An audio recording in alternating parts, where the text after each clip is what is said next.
In today's video, I'll be sharing with you my recent dollar book pickups. Let's get into it.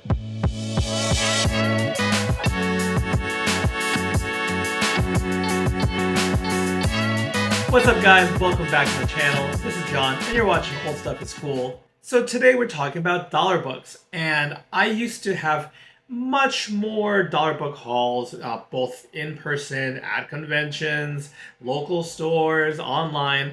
I do love me some dollar books, but I think I have at least somewhat successfully shifted away from them, more towards, kind of more important, more key back issues.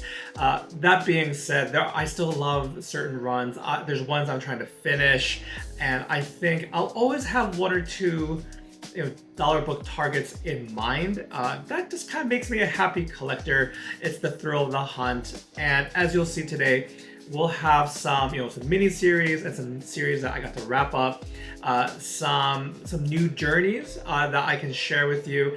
But before we get into the books, if you enjoy comic haul videos and comic book content and want to help support the channel, please be sure to drop a like, and if you haven't done so already, please consider becoming a subscriber to the channel and don't miss out on any new videos. So on to the books. Let's start with some DC, because I know I am disproportionately Marvel. That being said, I do love certain DC titles and eras of certain characters. This being one of them, we have Green Lantern Corps #1. I do think that this is the first ongoing series for Green Lantern Corps. This was during that fantastic era of Jeff Johns kind of at the helm of the Green Lantern corner of DC, and Green Lantern Corps, rightly so, was a great complementary book. While a number of artists and writers have worked on this title over the years, to kick things off when this title launched, Dave Gibbons was the writer, and we've got Patrick Gleason. I'm pretty sure a pretty early in his career Patrick Gleason on art. So I'm missing, I think, maybe like the first dozen issues or so. I jumped in during that whole Sinestro Corps war and have a pretty good collection. Not a complete run of the series, but I think I'd love to pick up that front half of the series preceding to the single issues I started collecting. So we got #1 there. Keeping with DC, we've got some Batman, and I think I forgot to share this before, but I've been collecting Nightfall, Night Quest, and all that whole era of Azrael Batman, Jean-Paul Valley, and I was missing one more issue. That is Batman number 508 right here. Nothing too significant, just that was what's missing.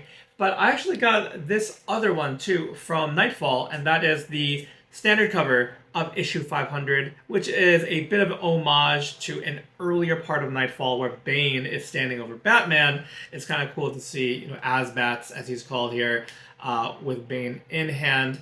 I had the deluxe cover, which is, I think it was done by Joe Quesada, and die cut or something. It was like a cardstock of classic Batman. You flip it over, and then this which is the debut of the Batman armor that was hiding underneath. So I kind of dig this cover as well, and didn't mind having both.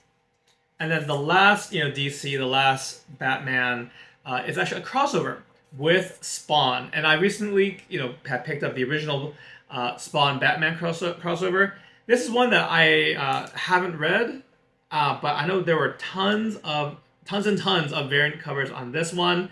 The later Batman Spawn crossover. This one for $1 was an easy pickup. Great cover here. I'm not the biggest Spawn fan, but I think fun things happen when he crosses over with Batman, so we picked that one up. And you know what? I launched right into it and totally forgot to mention, all of today's dollar books come from my favorite whatnot seller, Harvey Doss Comics. Quick shout out and plug to them. I'll be sure to leave a link to their whatnot channel in the description below. But back to the books. These are some runs, or like mini sections of runs, that I wanted to complete and have been able to do so. The first one is the last part that I needed for the Kings of Pain annual crossover event. And while the majority of the books that held this crossover were the X-Men related annuals, for whatever reason, the New Warriors annual #1 found its way here. Maybe because Firestar is a mutant, or they just wanted to give a shine to what was then the latest teen superhero group. Either way, each of the Kings of Pain annuals had a great Mike Mignola cover. And I would say it's pretty darn interesting to see Mignola's interpretation of the more colorful characters, because with Hellboy, things are more dark and brooding typically. But to see like Speedball and Firestar and Marvel Boy, all the New Warriors done by his very distinct artwork style, that's kind of cool. A little side bonus to finishing all the parts of this crossover. I was also able to put a pin in my X Factor run, as I needed issue 41, and I was collecting everything from issue 1 to the end of Peter David's run on X Factor, around issue number 94. So one more issue to go, was able to fill that hole right there. And then here's a series that I don't think anyone's talking about, and it's a little obscure. It's the Warlock Chronicles. This was I don't know if it's a spin-off or it's a secondary title that featured Adam Warlock at the time, coming out of Infinity Gauntlet and the whole Infinity Saga. Adam Warlock, I think in general the cosmic corner of the Marvel Universe, was more prominent than it was now. I mean, I think now it barely is on the radar. Anyway, this was a short little series that I was missing 3 issues from, and was able to pick them up. We've got issue 4 here featuring Adam Warlock against his evil alter ego, the Magus. We also have issue number 7 here, and this was part of a crossover called Blood and Thunder. So this crossovered into Thor and Silver Surfer as well. And then finally, issue number 8, also part of that same crossover. At this time, Thanos has shifted to more of a anti-hero, I guess is the best way to say. But these 3 were the last issues I needed to complete this relatively short run, the Warlock Chronicles. Next up, we have some Fantastic Four. Now, last year, I was able to complete my run of John Byrne's run of Fantastic Four. And what I have my sights set on currently is Walter Simonson's run. Love his work on Thor, and want to kind of get his little arc on Fantastic Four. So first off, we've got issue 334. Really like this cover. I think it was used as a cover of one of the trade paperbacks. Also a newsstand edition, which, if that matters to you, that's great. It didn't matter to me in this particular case.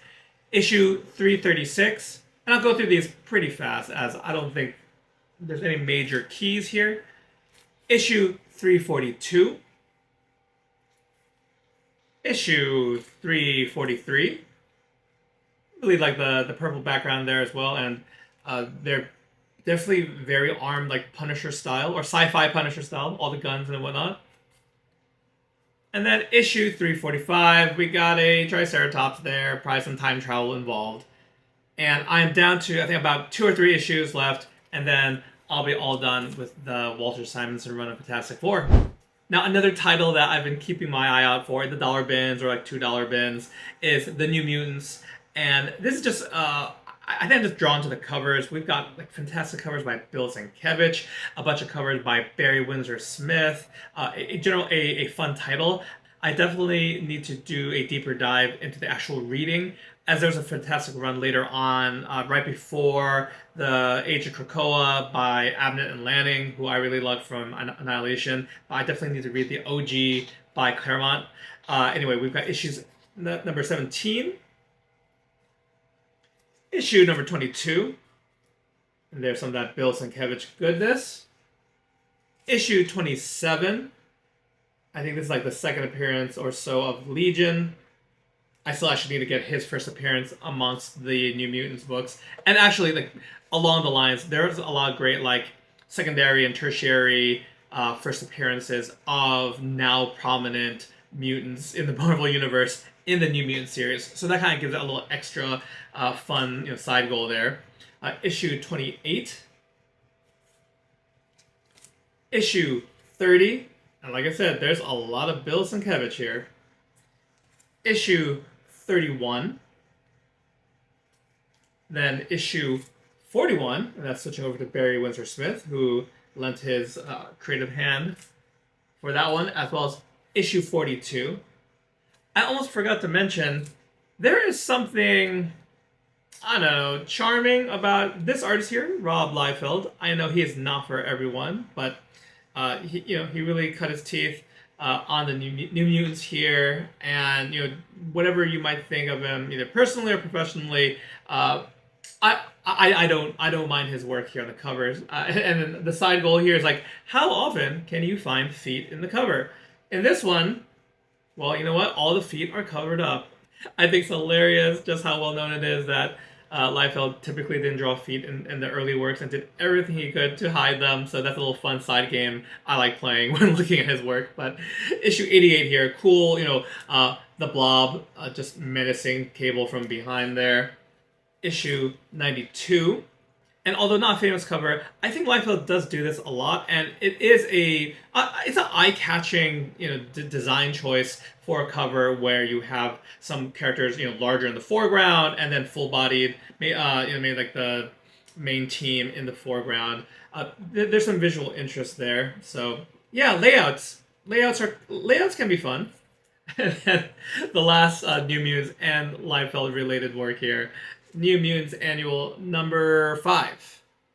And then there you have Richter, you got Boom Boom, a bunch of the characters. So that's it for New Mutants. Now I'm very excited to talk to you about the last run that I've been collecting, and this is Valiant Comics. And I know anyone who has hunted in the dollar bins know there's plenty of like 90s image books and plenty of Valiant. But if you've actually read the original launch titles of Valiant, they are very fun. Even there have been a couple different reboots, but I know a later reboot actually really got into it in the digital format. But my favorite character amongst the Valiant characters was X-O Manowar, and I have committed to finding this whole first volume and was able to get a bunch of ones I was missing, because I still have my original run from like issue 12 to like 30 something. So I was targeting the beginning, first dozen or so issues, and then the remainder, I think the remaining like 20 issues or so. And I was lucky enough to find all these books from a single stream that Harvey Doss Comics was doing. So we've got issue number 9 here. Issue 10. Great job of X-O Manowar's hand just popping out after being buried. These I haven't had a chance to rebag and board yet, so if you see some grimy bags, that's why. Issue 11. And I have reread some of these recently, more the earlier part of the series, but man, it's just as enjoyable. It's kind of interesting to see how different tonally these books were from Marvel. Jumping number-wise ahead, we got issue 35. At this point, in the trade dress, Acclaim, the once video game company, had acquired Valiant, and so they were under ownership at that time, or publishing, or that accounts for that change there. Issue 42, and there's Shadow Man, who also solid character. I really X-O Manowar, Shadow Man, Bloodshot, Ninjak. I enjoy it. I feel like they have solid character designs, solid stories. Issue number 43. And this actually also comes with the free preview here. You can even see in the preview Acclaim Comics Presents, because they were trying to rebrand at this point. And X-O Manowar, Bart Sears, who I don't know what he's doing nowadays, but really enjoy his artwork. Does a good job with kind of those larger, beefier characters. And I forgot to mention this, but I think part of the appeal of X-O Manowar is you get a Viking, straight up Viking, Thor-looking dude in Iron Man, Tony Stark's armor, and then add in Captain America's man out of time element.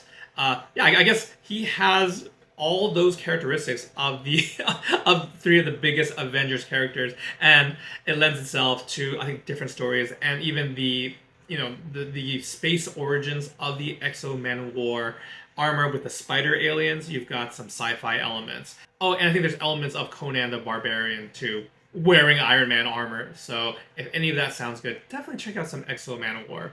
Oh, and of course, there's some Magic the Gathering comics too. Got a little Minotaur down there. So let's keep going with the X-O Manowar love. Issue 44. And here we have Bart Sears at this point. Issue 45. Issue 46. I did tell you I got a good run of this. Issue 47. Issue 48. Issue 49. Issue 50. Issue 51. Issue 52. Definitely dig that cover here. Issue 53. Issue 54. Apologies, there's probably a quicker way to do this. Issue 55. Issue 56. And issue 63. I think this is either the last issue or it's like it finishes in the 60s. 2 more XO books though to go. I got the yearbook here, which has him fighting with the Eternal Warrior.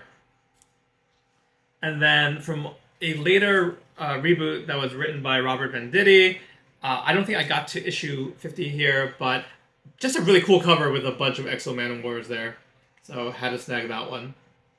So yeah, thanks for letting me share with you my big stack of XO Manowar. Again, only missing a few issues. You saw some gaps there in between, like, you know, the late 50s to early 60s. I need that, and then the first, I think, 5 issues. So very close to completing this series run, and I like having these, you know, these inexpensive titles to hunt for while I'm looking at other bigger books as well. And last but not least is a book I got for $1 that it's worth at least a little bit more than that, and that is Invincible Iron Man issue 125. I'm not, you know, a hardcore Iron Man collector, but there's definitely certain issues that have popped up and that I have added to my cart or presented here to you guys here on YouTube. This is the first cover appearance of James Rhodes, and I have spoken about big fan of War Machine and to see James Rhodes as a character, so kind of picking up his early appearances. I still need to get his actual first appearance in Iron Man, but keep my eye out for those, and the fact that they don't often go for like a whole lot of money makes it an easy buy for me as someone who's just a fan of the character. But that's it for the $1 books for this time around. Yeah, so we're working on finish up Fantastic Four, Walter Simonson. For New Mutants, I'm not trying to get a full run, but it wouldn't be that hard to. The most expensive issue that I don't have of New Mutants is the first Deadpool, and I mean, I think I would eventually like to add that to my collection. As I mentioned, I don't mind Rob Liefeld's art. I mean, I'm not like a huge stan for him or anything like that, but I can appreciate it for what it is. And then XO Manowar, we've got like less than a dozen issues left to finish out that whole run.